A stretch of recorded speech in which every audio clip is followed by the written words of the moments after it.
মদিনায় এক লোক ছিল যাকে সবাই হিমার নামে ডাকত, যার অর্থ হচ্ছে গাধা।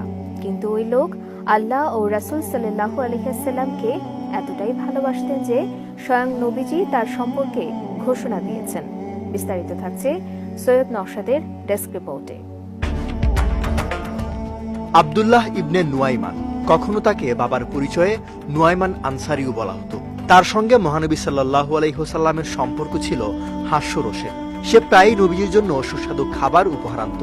একবার কোনো ব্যবসায়ী কাফেলা মদিনায় এলে সে তাদের কাছ থেকে খানিকটা মাখন বা মধু বাকিতে কিনে নবীজির সামনে রাখল।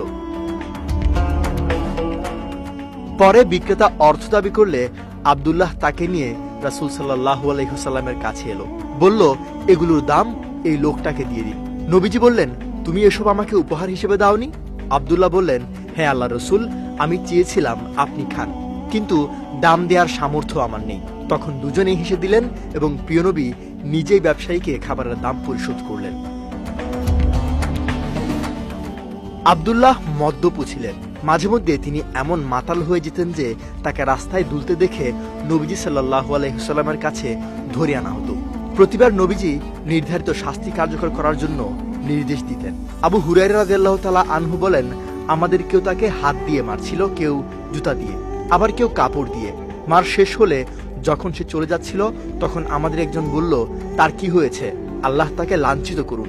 শুনে মহানবী সাল্লাল্লাহু আলাইহি ওয়াসাল্লাম বললেন, তোমাদের ভাইয়ের বিরুদ্ধে তোমরা শয়তানের সহযোগী হয়ো না। ওমর ইবনে খাত্তাব রাদিয়াল্লাহু তাআলা আনহু বলেন, উপস্থিতদের একজন বললেন, আল্লাহ অভিশাপ দিন তাকে। কতবার এই জন্য ডাকা হয়? মহানবী সাল্লাল্লাহু আলাইহি ওয়াসাল্লাম তাকে তিরস্কার করে বললেন, তাকে অভিশাপ দিও না, কারণ আল্লাহর শপথ, যদি তুমি জানতে পারতে যে সে আল্লাহ ও তার রাসূলকে কত বেশি ভালোবাসে।